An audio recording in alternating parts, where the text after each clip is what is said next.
양대 AI한테 한번 세상에서 가장 과학적인 글자는 뭐야? 라고 물어보면 한글같이 똑같이 대답합니다. 한글이라고. 여러분, 우리 한국이 경제 규모가 한 12, 3위권 정도 됩니다. 그런데 한국어는 전 세계 6위권입니다. 우리의 경제 규모보다도 훨씬 언어가 영향력이 있다는 얘기입니다. 지혜로운 사람은 아침 나절이면 배울 수 있고 어리석은 사람도 열흘이면 깨우칠 수 있다. 진짜 외국인들 아침 나절에 배워버립니다. 깜짝 놀라는 거예요. 한국어 되게 예쁘고 복잡하게 생긴 것처럼 보였는데 알고 봤더니 이렇게 쉬운 거였어? 실제로 한국어를 배우고 싶어하는 외국인이 많은가요? 여러분, 요즘 AI가 대세로 떠오르지 않습니까? 이제 구글의 제민이라든지 또 뭐 챗GPT도 있는데, 여러분 양대 AI한테 한번 쳐보십시오. 세상에서 가장 과학적인 글자는 뭐야? 라고 물어보면 한글같이 똑같이 대답합니다. 한글이라고. 한글은 인류 역사상 맨 마지막에 탄생한 글자이고요. 여러분, 세계 언어 생태 보고서라고 있는데요. 거기서 한 7,000개 언어가 집계가 되어 있습니다. 우리나라 대한민국 한반도에도 5개 언어가 등록이 되어 있습니다. 오? 한국어 하나 아니야? 이렇게 얘기하실 텐데요. 조선어가 있고 남한어가 분리가 됩니다. 언어가 다르다고 보는 거죠. 사실 뭐 단어도 다르고 요즘 많이 다르겠으니까 이제 조선어, 한국어 다르다고 씁니다. 두 번째, 조선 수어가 있습니다. 수어가 있고요. 남한 수어가 있습니다. 벌써 4개가 되죠. 그 다음에 제주어가 있습니다. 제주어도 방언이지만 한국어가 다르다라고 제주어는 딱 새로운 언어라, 다른 언어라고 분류합니다. 그러니까 한반도에 5개 언어가 있습니다. 그런 식으로 따지면 얼마나 많겠습니까? 한 7,000개가 되고요. 그 중에서 국어의 지위, 그러니까 한국어처럼 국어의 지위를 받고 있는 게 570개 정도 된다고 합니다. 대단하죠? 570개의 국어를 표기하는 문자는 몇 개? 그럼 570개 되잖아요. 그렇지 않습니다. 문자는 100개 정도가 됩니다. 그러니까 평균 한 문자가 5-6개 나라의 언어를 표기한다는 얘기가 되는 거죠. 영어 예를 들어서 알파벳 같은 경우 얼마나 많은 언어를 표기합니까? 그렇죠? 그래서 그런 겁니다. 근데 그 100개의 문자 중에 인류 역사상 가장 마지막에 태어난 문자는 우리 훈민정 한글입니다. 지금부터 한 600년 전에 탄생이 됐죠. 그 이후로 탄생된 문자가 없습니다. 인류의 역사상 가장 마지막에 만든 문자, 우리 세종대왕께서 가장 과학적이고 가장 체계적이고 이거보다 더 좋은 문자가 나올 수 없을 정도로 문자를 만들었습니다. 그게 우리가 5살이면 배워서 때는 한글입니다. 근데 우리가 이걸 잘 모르고 이 위대함을. 외국인들에게 있어서 한국어가 지금 계속해서 인기가 있는데요. 특히 미국 대학에서 지금 한국어의 인기가 단 한 번도 꺾인 적이 없다고 보고가 됩니다. 계속해서 늘고 있고요. 지난 10년간 미국의 대학생들의 제2외국어 선택이 보면 유럽 언어들은 다 마이너스가 됩니다. 프랑스어, 독일어 이렇게 다 마이너스가 되는데 유일하게 고속 성장을 해가지고 100% 성장한 언어가 있습니다. 유일합니다. 그게 우리 한국어입니다. 여러분, 미국 대학생들이 얼마나 똑똑하고 또 세계 최강대국 미국의 대학생들이 제2외국어로 한국을 선택하는 게 점점점 늘어나고 있다는 것만으로도 추세를 알 수 있죠. 뭐 동남아에서 한국어 인기는 말할 것도 없고요. 또 유럽에서도 그렇고 지금 집계되는 거에 의하면 한국어가 전 세계 언어 중에 영향력으로 한 6위 언어권이라고 나오고 있습니다. 뭐 6위, 7위 왔다 갔다 하는데요. 여러분, 우리 한국이 경제 규모가 한 12, 3위권 정도 됩니다. 어쩔 때는 뭐 우리가 이탈리아를 앞서기도 하고 하지만 어쨌든 뭐 한 12, 3위권, 한 10위권입니다. 그런데 한국어는 전 세계 탑6, 6위권입니다. 대단한 거죠. 우리의 경제 규모보다도 훨씬 언어가 영향력이 있다는 얘기입니다. 그 얘기는 뭡니까? 그만큼 우리의 언어의 영향력이 크다는 얘기는 우리의 문화의 영향력이 더 크다는 얘기죠. 그거는 저는 우리 한글이 갖고 있는 한글의 과학적인 우수성도 있다고 봅니다. 만약에 우리가 한글이 사실 외국 사람들이 배우기 힘든 언어가 한국어거든요. 근데 글자까지 만약에 복잡하면 외국 사람들이 아마 두 손 두 발 들었을 텐데 외국 사람들이 우리 한국어를 금방 익혀요. 진짜 정인지가 쓰는 해례문 서문에 이런 구절이 나옵니다. 여러분 잘 아시는 얘기입니다. 지혜로운 사람은 아침 나절이면 배울 수 있고 어리석은 사람도 열흘이면 깨우칠 수 있다. 머리가 아무리 나빠도 열흘이면 깨우친다는 얘기입니다. 그리고 좀만 머리가 있으면 아침 나절이면 배울 수 있는데 진짜 외국인들은 아침 나절에 배워버립니다. 이런 문자가 없거든요. 깜짝 놀라는 거예요. 한국어 되게 예쁘고 복잡하게 생긴 것처럼 보였는데 알고 봤더니 이렇게 쉬운 거였어? 그러니까 흥미가 확. 왜냐하면 조금만 배워도 읽을 수는 있어요. 읽을 수 있는 것만으로도 일단 언어 교육의 시작이잖아요. 그리고 한국의 문화 콘텐츠가 얼마나 많이 성장했습니까? 우리 어릴 때는 정말 외화 보기 바빴지 않습니까? 지금은 우리나라 드라마가 전 세계, 우리나라 영어가, 또 우리나라의 노래가, 또 우리나라에서 만든 각종 제품들이 세계를 휩쓸기 때문에 외국인들에게 있어서 이제 우리나라는 선진국이 됐죠. 그래서 우리나라 말을 배우고 싶어 하고 선진국에서도 우리나라 말을 배웁니다. 그게 이제 우리의 위상이 됐죠. 정말 자랑스러운 일이 아닐 수 없습니다. 훈민정음에서 사라진 내 글자를 부활시킬 수는 없나요? 맞습니다. 저는 세종대왕께서 만약에 지금 우리가 한글을 쓰는 걸 보고 있으면 도대체 뭐 하고 있냐? 한마디 하실 것 같아요.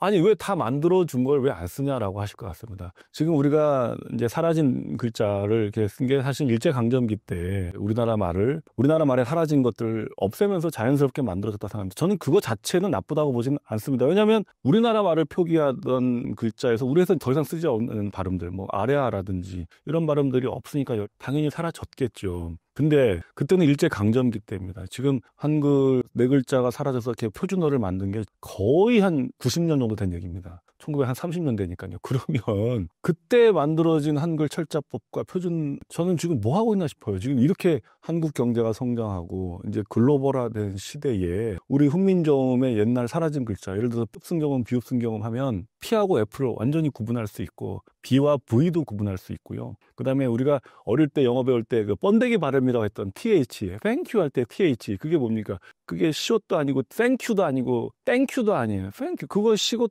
디귿으로 표시하면 돼요. 근데 TH가 여러분 영어 발음할 때 thank you 할 때 혀를 이에 대면서 발음하라고 배웠거든요. 근데 시옷이 이고 디귿이 혀 발음이니까 혀가 이에 닿는 걸 그대로 만든 거잖아요. 과학적으로 시옷 디귿이잖아요. 소름 돋잖아요. 그러니까 thank you가 번데기 발음이 시옷 디귿 표시하면 돼요. 실제로 옛날에 조선시대 때 영어 교재들 보면요, 다 P흡승경음, 비흡승경음으로 P하고 F를 구분했고요. B와 V를 구분했어요. 조선시대 아학이라는 교재 있었거든요. 아학편이라는 교재. 그거 보면 와, 너무 지금보다도 훨씬 영어 발음 표기를 잘했는데 지금 안 쓰고 있어요. 여러분, 우리나라에 지금 외국인이 얼마나 있는지 아십니까? 250만 명이 귀화하고 있던, 또는 관광으로 왔던, 뭐 인플루언서로 왔던, 뭐 의료 관광으로 왔던, 노동자로 왔던, 이제 우리는 다민족 사회가 됐습니다. 5%가 이미 외국인입니다. 수많은 나라에서 와서 또 한국의 꿈을 갖고 귀화합니다. 그럼 그 나라 사람들이 자기네 나라 말, 자기네 나라 이름을 우리나라로 표기하는데, 비흡승경음, 비흡승경음 같은 거 있으면 훨씬 더 멋지게 원래 발음대로 표기할 수 있을 것 같은데, 이제 한글이 정말 우리나라 말만 표기하는 문자라는 생각에서 벗어나야 된다고 생각합니다. 여러분, 알파벳도 위에다가 물결 무늬 표시하고 막 동그라미 표시해서 자기들이 없는 발음들은 변화해서 쓰지 않습니까? 베트남의 어도 다 그렇게 쓰고 있지 않습니까? 베트남어도 여러분 말씀드리면 쯔놈이라고 해가지고 옛날에 베트남도 한자 문화권이에요. 한자로 이렇게 우리가 구결처럼 이렇게 쓰던 거를 17세기에 서양 선교사들이 이거 복잡하니까 알파벳 로마자로 해서 만든 거예요.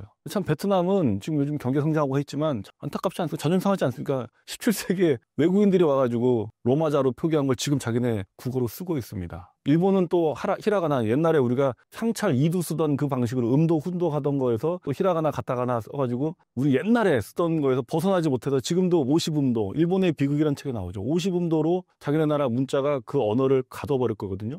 그러니까 문자가 언어를 가두는 건데, 우리는 28개 문자에서 24개로 없앰으로써 24개의 문자에 우리 언어를 가두는 거나 마찬가지예요. 그러면 안 된다고 저는 생각합니다. 그래서 지금이라도 피흡승경음, 비흡승경음이라든지 시옷디귿이라든지 각종 복잡함들 살려야 되는데, 우리 보면 허용할 수 있는 것도 아니야, 이건 틀린 거야, 이건 맞은 거야, 표준어에서 막 복잡하게 만들어서 이건 틀린 거야 라고 해서 굉장히 저는 권위주의적인, 권위주의적인 거라고 해서, 뭐 표준어라는 게 왜 그게 표준어야, 그렇게 쓰면 허용할 건 허용하고, 그리고 오히려 더 우리가 권장을 해야 되는데, 그게 저는 우리 국립국어원이 해야 된다 생각하는데, 피흡승경음, 비흡승경음 안 쓰는 게 우리말을 지키는 건가요? 저는 그렇게 생각하지 않거든요. 안타깝습니다. 예. 만약 현대인들이 조선시대에 간다면 조선시대 사람들이랑 말이 통할까요? 그 전에 저는 재미난 분 이야기를 하겠습니다. 문순득이라는 분이 있습니다. 이게 옛날에 캐스터웨이라고 왜 이렇게 무인도에 표류돼가지고 몇 년 동안 살다가 귀국한 사람의 이야기 참 저도 재밌게 봤는데요.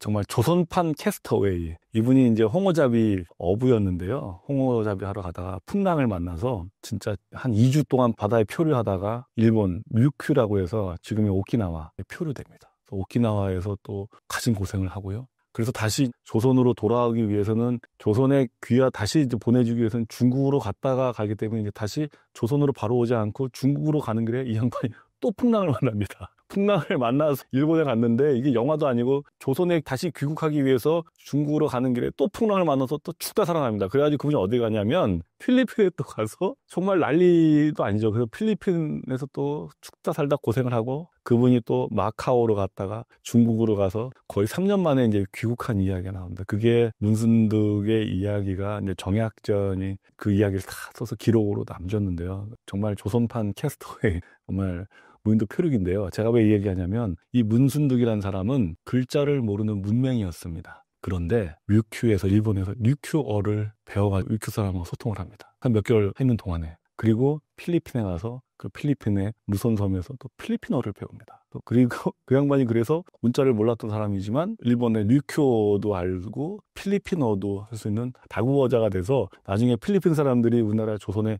표류했을 때 이 사람이 통역관으로 갑니다. 그런 일이 다 나옵니다. 무슨 얘기냐면 전혀 글도 모르고 글자도 모르던 분이 일본에 가서 일본어를 배웠고 또 몇 개월 만에 또 필리핀 가서 배웠습니다. 근데 이 문순득이 왜 그랬냐면 눈치가 빠르고 머리가 좋았던 사람으로 저는 생각합니다. 굉장히 표류된 사람이 많았지만 이 사람만 그 언어를 배웠고 이 사람만 그 언어를 다 지금도 기억을 하고 그때 일을 다 생생히 기록해서 기록에 남길 수 있었거든요. 그런데 우리나라 사람들이 조선에 내려간다? 저는 같은 어순에 같은 언어를 쓰기 때문에 어느 정도는 당연히 통하고요. 한 며칠, 한 몇 달 좀 고생하다 보면 금방 다 배울 거라 봅니다. 해례본에 보면 마지막에 용자례라 그래가지고요. 직접 어떻게 단어를 만드는지 쓰는지에 대해서 이렇게 나옵니다. 여기 보면 여러 가지 나오죠. 누에, 그룹, 부섭. 부섭이 부엌이에요. 뭐 호미도 그대로 나오고요. 그래서 지금도 보면 그대로 그냥 거의 변화되지 않은 발음들이 있습니다. 그러니까 통한다는 거죠. 이게 고티가 이제 고치입니다. 이게 이런 것들이 나오죠. 두텁이 뭔지 두텁이 두꺼비예요. 그러니까 거의 부엉이 부엉입니다. 그래서 보면 미암이 뭔지 아세요? 미암이 뱀이에요. 그러니까 이게 이미 600년 전인데도 거의 발음이 조금 변화됐지만 금방 적응을 해서 우리나라 사람들이 그러니까 현대인이 가도 저는 통할 거라고 봅니다. 물론 어느 정도는 통할 겁니다. 아주 잘 통하진 않겠죠. 그리고 문순득 같이 좀 눈치가 있고 그런 사람이라면 금방 파악을 해서 이 발음이 이런 거구나라고 해서 저는 소통은 할 수 있을 거라고 봅니다. 또 한자를 아시는 분들은 필담이라고 해가지고 거의 높은 수준의 커뮤니케이션도 저는 가능할 거라고는 보고는 있습니다.